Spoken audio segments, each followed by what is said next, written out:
খামেনির উত্তরসূরি কে হচ্ছেন, কাদের নাম শোয়া যাচ্ছে ইরানের সর্বোচ্চ নেতৃত্বে?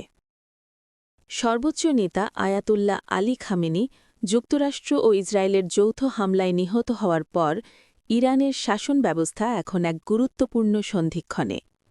প্রায় ৪ দশক ধরে কঠোর হাতে দেশ শাসন করা এই নেতা আনুষ্ঠানিকভাবে কোনো উত্তরসূরির নাম ঘোষণা করে যাননি।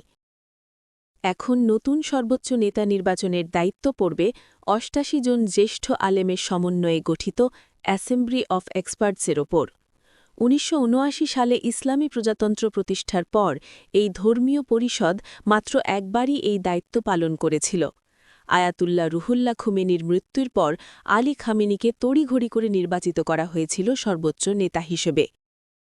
তবে বর্তমান পরিস্থিতিতে এই পরিষদ আদৌ বৈঠকে বসতে পারবে কিনা তা স্পষ্ট নয়। কারণ মার্কিন প্রেসিডেন্ট ডোনাল্ড ট্রাম্প ঘোষণা দিয়েছেন ইরান সরকারকে লক্ষ্য করে যৌথ হামলা অব্যাহত থাকবে।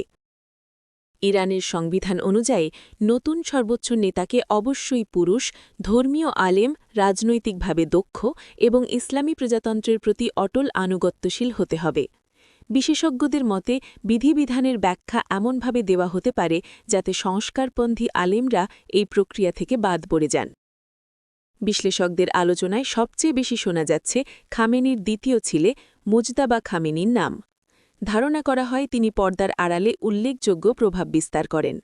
দেশের শক্তিশালী সামরিক বাহিনী Islamic revolutionary guards corps IRGC এবং বাসিজ বাহিনীর সঙ্গে তার ঘনিষ্ঠ সম্পর্ক রয়েছে বলে মনে করা হয়।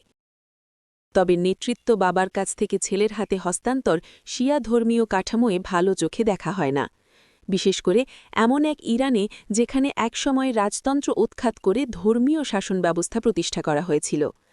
আরও একটি বড় বাধা, মুজতাবা খামেনি উচ্চপদস্থ আলেম নন এবং সরকারের কোনো আনুষ্ঠানিক পদেও নেই। ২০১৯ সালে যুক্তরাষ্ট্র তার ওপর নিষেধাজ্ঞা আরোপ করে।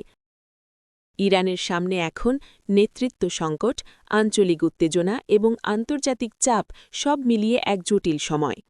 খামেনির পর কে হবেন সর্বোচ্চ নেতা, সেটিই এখন মধ্যপ্রাচ্যের রাজনীতির সবচেয়ে বড়